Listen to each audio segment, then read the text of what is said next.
Hello, everyone. Welcome to CTA's International Women's Day webinar. My name is Michael Daniel, and I'm President and CEO of the Cyber Threat Alliance.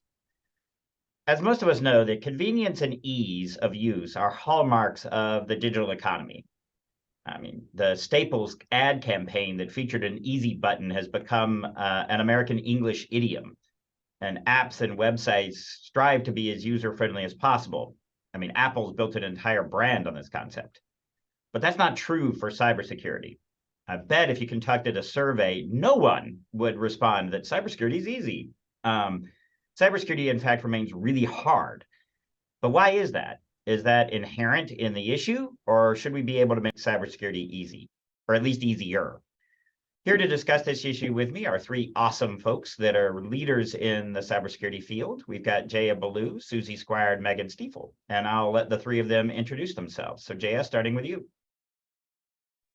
Hi there, Jaya Baloo indeed, and I was the former CISO at KPN and at Avast, and I'm going to be a CISO somewhere else, but I'm currently still operating in vacation mode. So in a few weeks, I'll let you know where that is. And her idea of vacation includes doing a webinar, so we're very appreciative of that. So, Suzie? Hi, I'm Suzie Squier, the president of the Retail and Hospitality ISAC, Information Sharing and Analysis Center. Work with a great sector of retail, hospitality, travel, CPG, and working in the cybersecurity teams there. Great. Thanks, Suzie. Megan. Thanks, Michael, for including me. I'm Megan Stifel. I serve as the Chief Strategy Officer at the Institute for Security and Technology and as the Executive Director of the Ransomware Task Force, which Michael was one of our co-chairs. So thanks. Excellent. Well, so let's just jump right into some of the questions. You know, many aspects of technology in our society have been made easy, and everyone seems to be striving to make them easier all the time. So how did we end up in the situation, though, with cybersecurity where it's so hard and it's so challenging? I'll let anyone who wants to jump on that question take it away. Jaya, go ahead. Well, I think, like really, if we break stuff down, it's like atomizing something that you build in Lego. When you actually have the completed thing, it looks pretty complex, but when you take away the individual parts, we realize actually how simple it can be. And I think cybersecurity has a lot of that kind of dimensionality going on because of technology depth and technology complexity. So something that is inherently not that difficult when put together because of that depth becomes a lot more difficult. And we keep building new stuff with sometimes the old problems baked in. And that, again, it's not even just the attack surface that's evolving. It's just that we keep taking our attack surface with us when we build new products, when we build new technology solutions. And had we remained true to some of those fundamental things, which are not that complex, I mean, that part isn't complex. What we need to do is make sure that we, advance with cybersecurity at the same pace of innovation. In fact, that's one of my personal favorite quotes, that cybersecurity today is complex because it is not meeting the pace of the innovation that we want to achieve. That's good. And Megan and Suzie, any thoughts on that?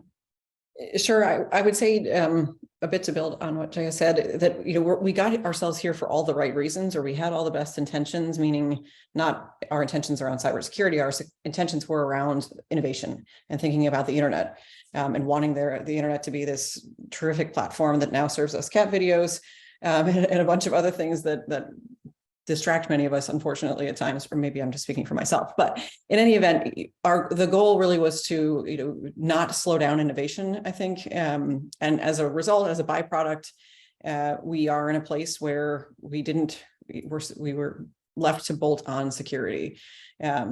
It's not to say that we weren't warned. I think we were all familiar with LOFT and the hearings that I think are now 21 years old. The oracles at the time told us that we were headed in the wrong direction, but I think at that point in time there was less kind of recognition, certainly, and less political will. And our focus was really on limiting the liability and thinking about spurring innovation by limiting liability, I think, and really being inclusive for all the right reasons. But now we're in this position of playing catch up. And I think, and we'll get to this, I think, in our conversation, but the strategy that just came out recently, I think helps us hopefully, catch up more quickly. Yeah, and I think that some of those oracles had about as much success as the Greek oracles did in the myths. Didn't usually work out too well for them. But Suzie? No, I agree. Everything that's been said, and I think in the world where we are with our CISOs are trying to keep up with the pace of business, and a lot of times it's you have that pace to innovate quickly, keeping the business moving forward, and so you are kind of just grabbing and what can you put in there securely and keep it and keep the business running, which I think is another imperative from the commercial sector. Yeah. And I mean, there are some things that, you're right, Megan. I mean, there are some things, and Suzie, there are some things that are built in. And Jay, I was thinking about your Lego example. There are some things that are built in, right? That, I mean, there's that great New Yorker cartoon that shows the dog at the keyboard, talking to another dog that says, the great thing about the internet is that no one knows you're a dog, right? And that's, part of the foundation of the internet, how it was built in. Of course, if you also go and you talk to people like Vint Cerf and the others who helped write some of those original protocols, they'll tell you, we just wanted to share research papers. Like, we didn't intend to have the economy of the entire planet run on this platform. So, there is definitely some disconnects in there that go back to the very foundations of the internet. But, Suzie, you're talking about how, the retail sector in particular. And I wanted to start with you on this question about sort of how do retail companies and how does the RH-ISAC in particular think about cybersecurity? And you have a particular mission to talk about it to some people who are not necessarily sages in cybersecurity. They might know more than the Supreme Court about the internet, but they don't necessarily know a whole lot, right? So how do you think about that? Yeah, well, we're fortunate that we have we span the spectrum, and we have some great mature companies with mature programs, been in other industries as well, kind of bringing a lot of that back into our industry. And I think the spirit of what we bring is in the community is bringing everybody with us. So as we talk about how do we think about it, it's we're not trying to solve the problem of why isn't it more effective, but what can we do to make the journey easier for others, whatever that is in part of it, identity or, the attack surface or whatever. So we have smaller teams. We just, the community just tries to let's help avoid some speed bumps that we encountered and help you maybe become more effective and easier. But there's we can get to this later, but of course, for very small companies, it's a huge hurdle, Yeah. And Jay, I've heard you speak many times, and I love the imagery and analogies that you use. I mean, how do you think about constructing those? Like just the Lego example you were using earlier. That's one that people can identify with. I mean, how do you think about, and how do you drive organizations to think about cybersecurity and particularly talk about it to non-experts? Yeah, that's actually really interesting because I think so I have to do this for boards, and very often the boards at the companies that I've worked for, they're not cybersecurity people, they're not even technical people often. So it's really about trying to make analogies, and I find this really important in our language. We should be driving the ease of understanding in our profession. Anything that makes what we do sound more complex or mystical, we're actually, discrediting ourselves with all of the good stuff that we're doing. So I really believe that, if we can just explain to people, look, it's super simple to get it right. It's not that hard to understand what's going wrong. And then here's the way that you piece it together to figure out, what do I do first? Because that's important, because it can't be all a priority. So what do I do first? And how do I, get to this place where I can slowly get comfortable with having a steady state kind of security where I just need to have incremental improvements. And I think that we haven't been doing that. I think that we really have been making it kind of complex and mystical. And I think that we are slowly getting better. And I honestly believe that even complex things like standardization, which we want everyone to kind of tack on, that can really, really be improved, especially when it comes to that first question, how do we get here? And to be fair, the only reason I came up with the Lego analogy, Michael, is because my former team at Avast actually gave me an R2D2 that I had to put together. And I was like, oh, this is just like, what I do for work. So, but yeah, I really think it's about us sharing this kind of stuff more. Yeah, no, and I think you're absolutely right. Like it annoys me when people slip into like that sort of secrets of the temple sort of Language. And yeah, and I mean, there's a time and a place for the highly technical discussions when you're with the other experts and you need to convey information quickly. But I actually think that we do our industry a disservice when we try to act like oh, you can't possibly understand this. Megan, I think you've had a lot of experience working in both the in the government space and in the private sector space. Both of us suffered through much of that in the government space. I mean, what are some of the lessons that you took away about, thinking about cybersecurity and talking about cybersecurity in that sort of that government context? Sure. I shouldn't say the early days. I can't state myself to the early days, but in the middle days, maybe the early middle days. I think we're still in the middle days for sure. But, I think first it was sort of getting everyone's attention. This is really something we need to pay attention to. Right. And how do you do that? You make it personal to them. I think our friends in the Department of Defense were unfortunately quite successful in doing so, because it was like, look, this is US technology. Here's the whatever it was that turned out was exfiltrated from members of the DIB. So that immediately sort of grabbed the attention of those leaders. And we all know that it's taken much longer to make to the point about complexity and making things over complex. In doing so, we've made it much harder over the years to be able for kind of the rest of the outside the beltway to grasp how essential this meaning cybersecurity. And one of the things that I've been advocating for probably since leaving government, but probably it was in government, I just didn't talk about it that way, was this idea of governance and the need to bring cybersecurity into governance. But thinking also about the need to think about cybersecurity laterally. And so we continue to do so at IST is, we're not just talking about cybersecurity for cybersecurity's sake. We're thinking about what are the cybersecurity requirements and essential issues around artificial intelligence. This was even before the ChatGPT thing, which everybody now wants to talk about. How do we think about cybersecurity when it comes to nuclear command and control, which are also spooky things that make probably people back up from the table and want to run in the other direction. Even now we were successful last year in putting together one of the recommendations from the ransomware task force was to help develop some recommendations for small and medium-sized enterprises. We succeeded. We only came up with 40, which is a joke, right? 40 is too many. But what we're trying to do now is to take this blueprint for ransomware defense and link it up with a platform that can help small and medium-sized enterprises secure themselves. So it's really, I think, about crafting the message in the way that meeting the recipient where they are. And I think when it comes to individuals and consumers, these are really life skills, right? You lock your doors, you put on your seatbelt. Not many people are like wearing masks anymore, but you protect your bank account. We need to kind of bring that analogy forward, I think, more to consumers of this is something you're going to have to do for the rest of your life, but we need to do so and enable it to be the case that it's easy and not remembering 17 passwords that are 1,700 passwords. Thinking about something that horrified me the other day. I forget the number of apps that most consumers have on their phone, but in many cases it's like over 100. So you think about the number of passwords that are out there. So we need to continue to make it simple, but really thinking about the narrative is essential.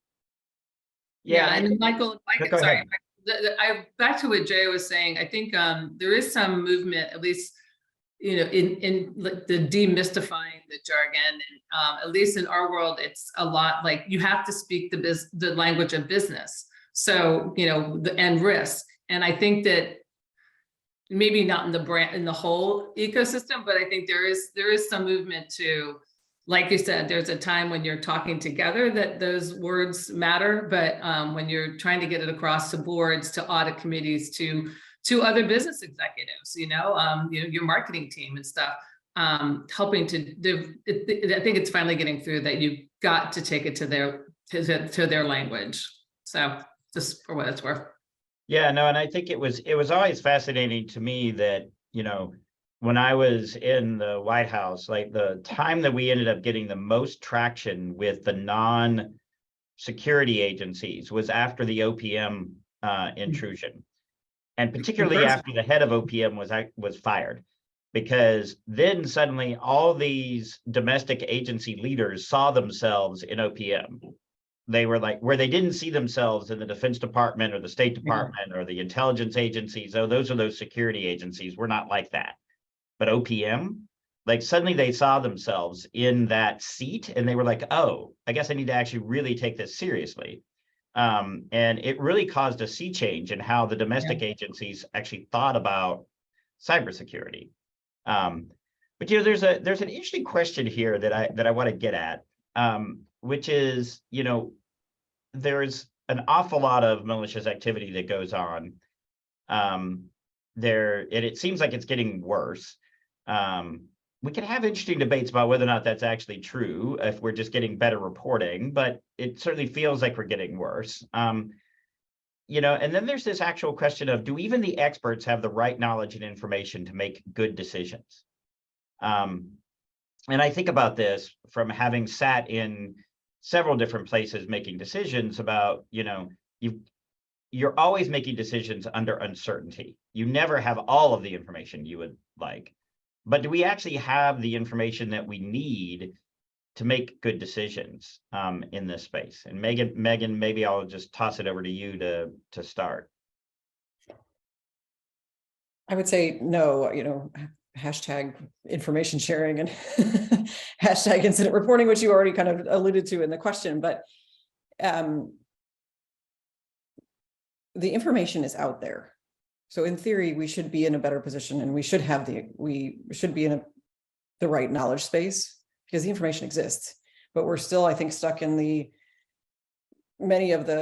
we've made progress for sure. I don't want to be the sort of doom and gloom again in this conversation. I think tremendous progress has been made, and I think the community overall deserves a tremendous amount of praise.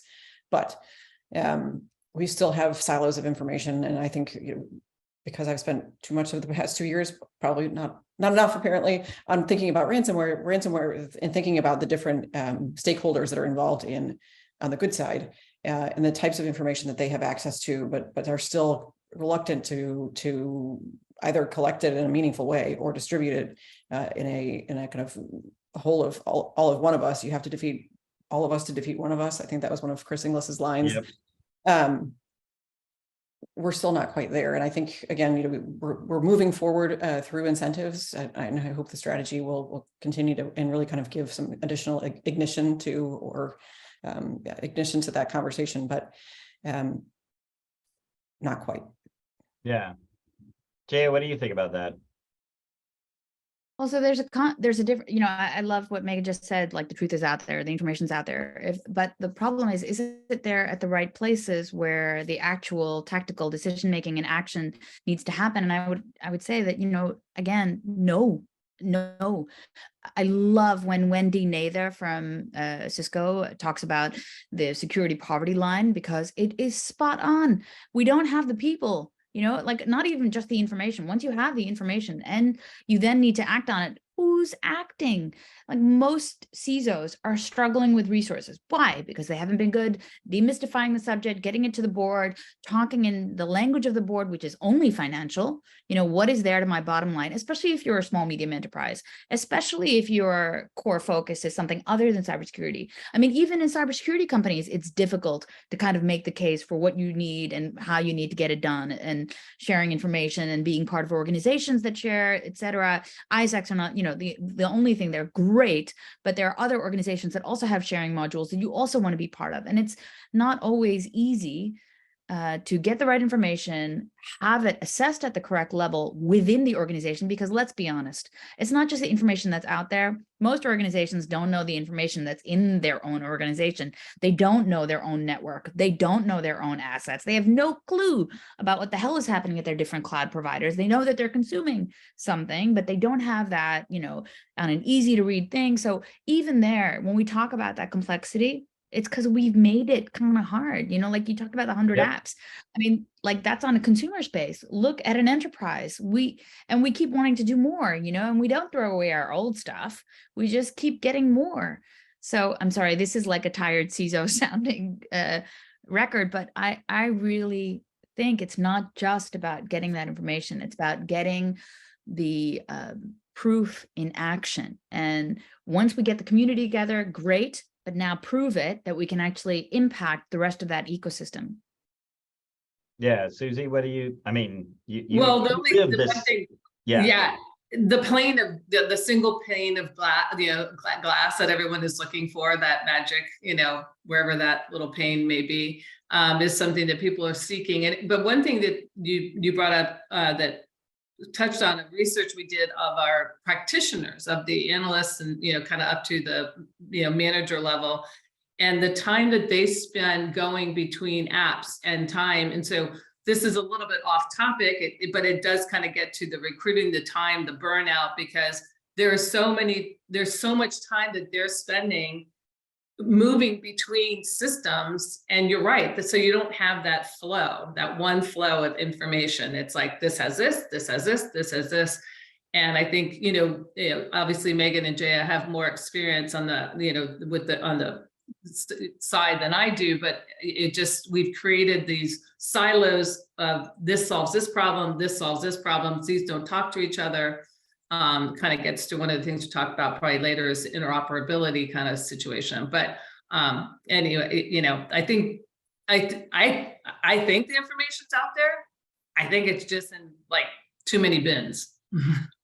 Silos of information excellence that will never, never the twain shall meet, right? Right. Yeah, no, and I think there are a lot of interwoven problems here. And I think, what I want to kind of turn the discussion to now is I want to pull on some of the threads of the barriers that you've been talking about and kind of lay them out, and then talk about how we actually start to overcome some of them. Because you were talking about one there, Suzie, which is interoperability, and Jaya, I know you've lived this as a CISO, right? I've got 79 appliances in my security universe, right? And I don't actually really know what number 24 does compared to number 45, right? And some of that is actually driven by the economics of the cybersecurity market, right? Like venture capitalists know how to fund a product idea. Nobody funds a company that says we're going to go make all these products talk to each other, right? And so that's part of so we've got some economic misalignments, but Jay, in your experience, are there other sort of barriers, whether it's technical, economic, political, business, what are some of those barriers to making cybersecurity easier? Yeah, so I think you just touched on a whole bunch of them. So those are things that are definitely at stake. I have to think about interoperability is a really big kind of global thing, right? And affects so many levels from the internet technologies to the security specific things that we do. But if we go back to the internet things, I've also noticed, like when there are standards, when there is hey guys, this is how you stop DDoSes globally. How many of us are actually adopting those anti-spoofing rules? I can tell you that, coming from a network operator, that we could actually tell you which roaming parties would allow spoof traffic to go through their networks. We're not going to shut them off. You're not suddenly going to cut off like your connectivity to an entire country with 3 different network operators that don't promote anti-spoofing stuff or, use BCP38. So I really think that interoperability, that goes really like to the core of the internet technologies and capabilities we have. Another good example, right? We've been talking for decades about using IPv6. We've been talking forever about using all the things with SEC, BGP-SEC, DNS-SEC. How many of your constituents, I'm just going to ask Suzie, like how many of your folks do that? And when we then, I'm talking about stuff that we've had for decades. And then when we look at emerging threats and things that are creating like tangible victims, and Megan, like with the ransomware task force, how many folks are actually taking, and it's a little bit of hard work, let's be honest, to actually inventorize all of the points on their own network and their extended attack surface that would be susceptible. And I feel like we know what to do. We do, but communicating that effectively and getting the inertial mass to get to a place where doing those things actually has an effect on the threat, that's the thing that we need to work on. It's not the knowing what to do. It's about the communication, about making that simplicity, and about driving the standards and things that we already know how to do to a place of sort of community efforts. So. Yeah, and I think you're absolutely right. I mean, I remember sort of when I first got into the cybersecurity field, sort of having that moment of realization of like, wait a minute, we actually know how to fix half of this stuff. Like WTF, like what's going on? And sort of that dawning realization that like, wait a minute, there's a lot more solutions out there, like you talk about with DNSSEC or BGPsec, and we're just not doing them. And that to me says that a lot of these problems are actually economic, right? They're incentive structure problems as much as they are anything else. I mean, I think, when I also look at some of the barriers out there to, some of this adoption, I think the other issue is we have some cultural issues too in the cybersecurity industry, which is that I think there's very much this strong culture of, how should I put it? It's kind of this bro culture of I'm awesome and you suck, sort of thing of that. And if I find the slightest little thing that I might disagree with well, your whole idea is completely worthless and useless.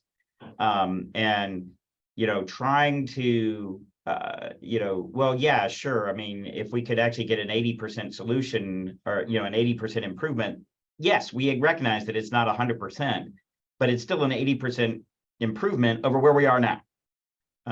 And so I think those things also, affect how the industry operates. Suzie, I don't know if you have any sort of, well, you just kind of made me laugh because I wrote down this one thing, when we're looking at the questions, I wasn't sure if it would apply, but to me, there's, it's to your point of, I think there's a little bit, and I mean, I'm not saying everyone's insecure, but there is a little bit of insecurity and trust that goes with that. And so, you're right. There's sometimes, it's like, I mean, they know more than I do, or I'm going to look like an idiot, doing this or that. So let me get the latest, technology that's going to, because then at least I'll have that, and I'll be, and can't say I didn't have the best or something along those lines. I mean, it is a very, great sharing and great people in this industry, and their ability and their willingness to talk to competitors, even in your world, Michael, with the Cyber Threat Alliance. I mean, you've got these huge competitors who are willing to come together. So that's the awesome side of it. But I think in some places there's still a little bit of that. Do I really trust to give out everything that I have and see, and I think that does kind of hamper a little bit of so that's what goes with the shiny object kind of, to some folks. But it also comes down to, you said economic, and it's economic in terms of resources and prioritization too. It's like, I only got so many people, I only got so much time. What am I going to focus on? So. And that's when it comes to risk, which I think is really where I see in our area. Right. Good, And I think that, so this is actually the perfect segue to, okay, great. So it's easy to kvetch about, the problems that we face. So, what should we do about it? What are some of the things that, the industry, the cybersecurity industry should do to, in fact, make cybersecurity easier? And what are some examples where we actually are doing that? Because you're right, Suzie, there are places where we are absolutely making that kind of progress. Megan, maybe we can start with you on that. Sure, thanks. I think we need more people sharing the success stories. More people, more organizations, and it's hard to share those, to say, oh yeah, we just prevented a ransomware attack, or we just prevented the theft of our crown jewels, because of course the next question is going to be, well, why did you let them in there in the first place? Didn't you see, you didn't do that part right, which is not fair. We know that in many cases, but not in all cases, whether they're enterprises or consumers, they're up against in some cases pretty sophisticated actors who are leveraging unsophisticated techniques to make a payday. But I think we don't receive support from Google, so I'm not a Google champion, but I do think we're seeing more and more about their security narrative, and I'd like to see others follow that course. I think it was interesting to hear it was actually almost a year ago, Microsoft put out a report about what they were doing already in the first first 4 weeks of the Ukraine invasion. And certainly there is a bit of a bottom line interest in that, but there are kind of two points at least to that idea of sharing how much effort went into securing Ukraine, to say this takes a lot, but also it can be done. So if we have more of these conversations around what's working and how it's, we would love to get, I think everybody on this call would love to say and have better data around the economics of upfront investment versus after, or almost, right before market or after market investment, but where we are able to better put the right information in the right hands, and bring the success stories to the forefront. I think that will take us a long way. Yeah, and I think, you mentioned Ukraine, and that's a really interesting case, right? And that, to me, is a good example of, that many cybersecurity and technology platform providers are providing services to Ukraine. And they're really exemplifying a couple of things. One is that, I think they're actually exemplifying Chris Inglis's statement about if you have to beat all of us to beat one of us, it suddenly gets a lot harder. Because they're getting assistance from the A teams. They themselves have hardened themselves. So the Ukrainians deserve a tremendous amount of credit, but they are also getting assistance from a lot of different organizations. And it's made the Russians' life a lot harder. The other thing is there's all this focus on them. So the Russians are also it's harder to move because the great searchlight is like focused right there. So there's fewer places for them to hide. And all of those are some interesting lessons that I think we could take from this. I think the other piece that I think about, Suzie, particularly in the, in that, in sort of that retail space is, right, there's a lot of ways that we've brought and used technology to make doing retail easier. And I think, we need to be thinking about, can we draw some of those lessons from that retail space into the cybersecurity space of, how do you think about, like retailers are famous for this. So like, how do you do store layout and process management and all those things to minimize cost and maximize return? And we don't do any of that in cybersecurity. And it seems like there are some useful lessons there. That's a great example to bring to our community, because you're right. They've got, tons of innovation on how to make it successful, how to make it easy, how to make it, cost effective as well. How do you, more efficient. So I can't say that I've heard a lot of conversation about how do we pull that into cyber, but it's something I'll definitely bring up as a topic of conversation, because I think it's a great opportunity. Yeah, I think, there's, and Jaya, I know that you've been at, the forefront of some of the innovation in this, in the industry. How do you think about like where we've done well and, where are places that we should draw from? Yeah. So again, like if I draw some simple examples, what I think, and Megan was saying, she's not a member of Google, I'm not working for any browser companies, but I really do believe that the browser alliances have done so much and they've done such a damn good job. And of course, it's because they have like cooperation amongst each other, and they determine, for example, our ubiquitous use of HTTPS. Hey, that's just because of the browser community saying, nope, this is how we're going to do it, and we're all going to do it this way, and then they stick to it. In the Netherlands, for DDoS, Everybody agreed, BCP 38, that's something we're all implementing. So in this country, you're not going to be able to spoof anymore. I think those kinds of alliances, those strategic, cooperative, but clear to understand, what you're doing and like what your return on investment is, that's the kind of things that we need to kind of get better at. And I believe that when we don't look at these ginormous companies and these big alliances and we take it, we drill it back down to smaller companies, then it's got to be about, first and foremost, know thyself. What do you have that's worth protecting? Where is it weakened? And it's super basic. In fact, it has nothing to do with security at all.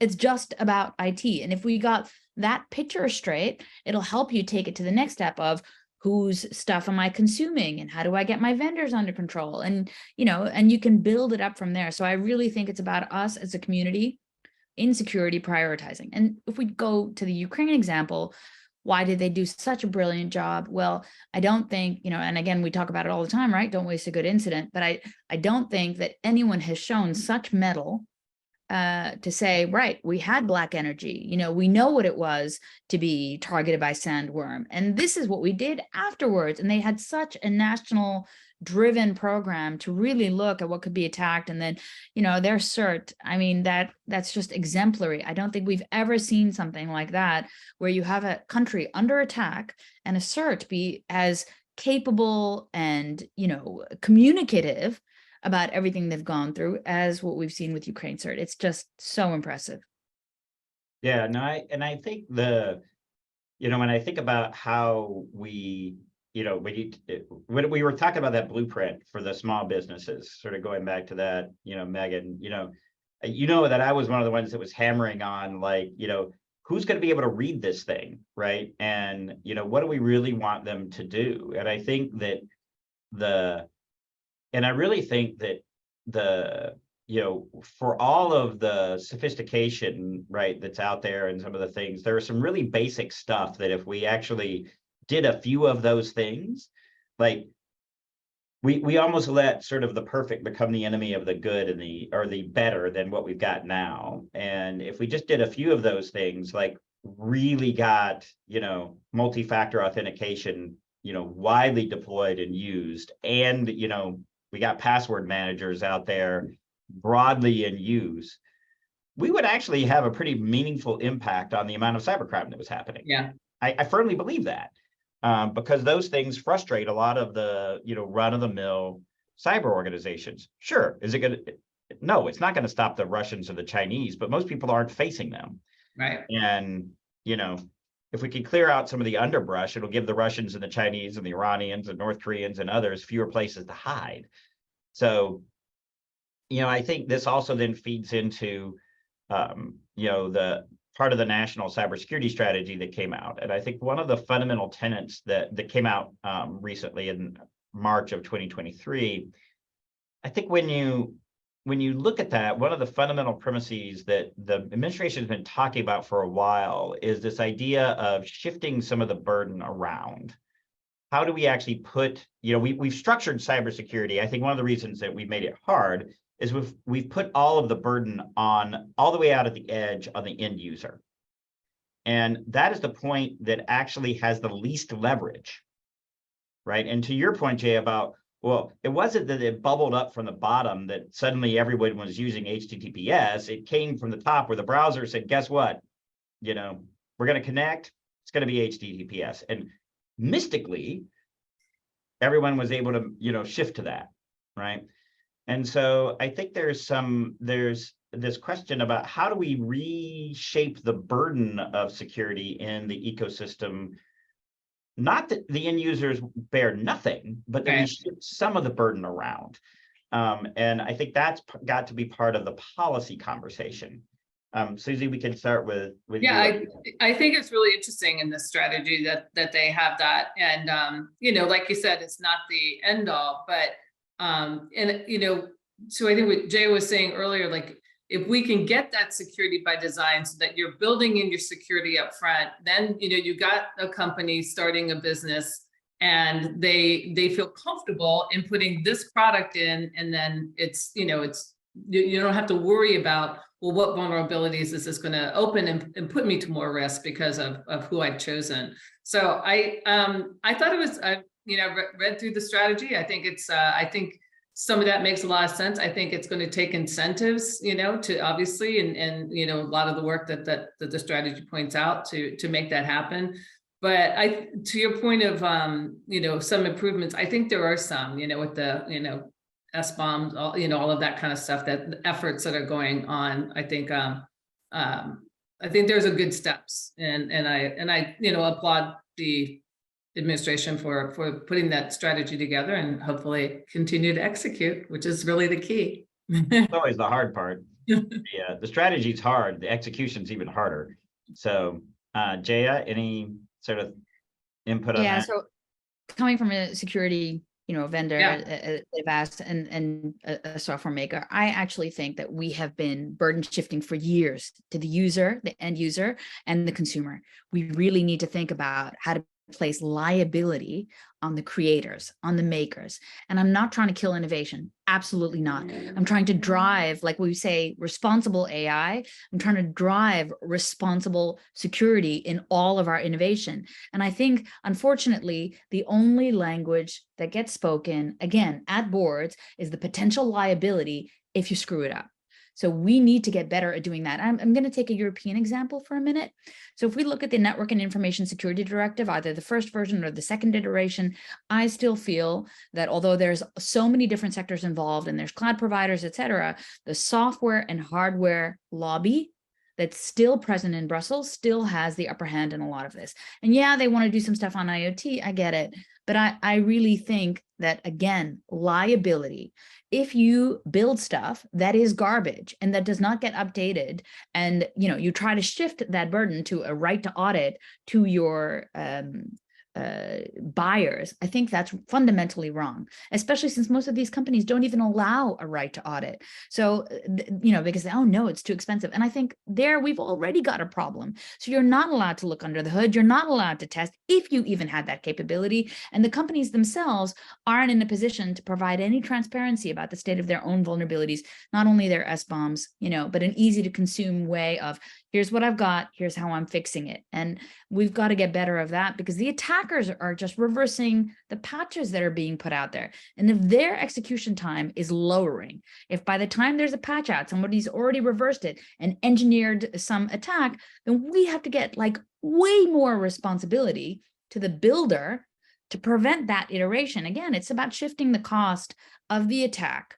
That's it. And if we make it difficult for the attacker to attack, and easier for the defender to defend, that's the name of the game that I want to play. Yeah, and I've been thinking a lot about this in the sense of there are very few other markets that I can think of that are structured like this, like the software and hardware markets. And and I just don't buy that, driving into more security will kill off all innovation, because that doesn't seem to have killed off innovation in any other market that we can think of. I don't find that argument compelling. And yes, it might slow deployment of some things down by a few months or maybe a year or so. I'm not entirely certain that's a bad thing from a society-wide standpoint in terms of further adoption of technology. But Megan, any sort of on this reallocation question? Couldn't agree more. So, a couple of just quick thoughts. One of the ideas that we've been floating around, and I'm seeing it more and more, is this idea of sustainable cybersecurity. What does that mean? It means that, among other things, you're building products that are secure to market, not first to market, and you use SBOMs and a bunch of other things. But also, Jaya, to your point about responsible AI, I think about digital sustainability as opposed to environmental sustainability, and that incorporates things like AI, but also security, privacy, trust and safety. And where that responsibility should lie is, as you say, I agree, it should start at the beginning. I think the strategy talks a bit about open source, and we're working on a paper that's forthcoming that talks about moving to a shared responsibility model, thinking in particular about open source software and the secure software development lifecycle in that space, but really it should extend to all software. But also to your point about vulnerability exploits and the maturation curve is the way we describe it in the paper and how much that's shifting. And the need to really re-examine whether the practices, the frameworks that we have are supported enough, meaning who is actually investing in, whether it's software libraries, whether it's thinking about whatever someone's patch management and vulnerability disclosure policy is, whether it's the scoring system. We really, we're going to advocate that this needs another close, careful look by a diverse group of stakeholders, right? It can't be the kind of market player, dominant players who are driving this conversation, because so much of it is really, especially in the open source space, is quite well spread out. So I think the other point that I would just say is, some people I was on a panel earlier this week, and my fellow panelist from Okta was saying, we really shouldn't be afraid of this strategy because there is this safe harbor. And as we began our webinar today, we were talking about, we know the right things to do, right? So presumably the safe harbor will include some of those right things to do, and many companies are already doing those. So it's back to the point too about raise yourselves up and say, we're doing the right thing. I think there is a carrot here that many probably will qualify for. And so probably those who get the stick really deserve it. Excellent. Well, we are coming to a close, so I'm going to give everybody a chance for the lightning round of, your final thoughts on this topic. So Jaya, I'll turn to you. Yeah, again, what I loved at Avast was this notion of digital freedom is for everybody. And what it means to be digitally free is that you can use the technology and the innovation and all the awesome stuff. I love ChatGPT. It's like not just for my kids' homework, but it has become a really excellent resource. So I would love us to be able to have unfettered use of all of this technology, but that does demand us to do the homework and get the security and privacy components spot on so that you can do that. So I really want that to be our future. Rather than some dystopian place where you have mass surveillance and all, kind of unfriendly states doing horrible things while we make use of these really cool technologies. So I think that's what we need to work on. And I think as a community, we come together, prioritize, let's get it done, just done with it. Excellent. Suzie. Well, as a organization that we really rely on the work that all of you guys are doing. And I applaud the work. And I think it's, from the user side, whether it's a large, business or small, applaud that these conversations are taking place. I think they're really necessary. And as innovation and everything keeps growing and growing and the risks go, the more that companies can rely on these softwares, these hardware being secure from the beginning, I think it's just going to, the economics of it is just going to help the whole industry. So I don't have any party words, just a thank you and keep up the good work. Well, thank you. Megan. I would echo Suzie's thanks for the opportunity to talk alongside the three of you. I'm cautiously optimistic. Michael in particular and I, Michael was known as the little blue bird of doom and gloom or something like that. And certainly there is a lot of that still that is around, but the narrative I think is changing, and I'm glad that we're all here to help participate and change it. Yeah, well, thank you. And, I'll just leave with this thought, which is that I also think that we can enlist the messengers that help get the message out. It's interesting because, my mom has become a real messenger for password managers. Why? Yes, she knows that they're more secure, but she likes them because they're easier and she doesn't have to remember 80 gazillion different passwords. And that is what has sold her on it.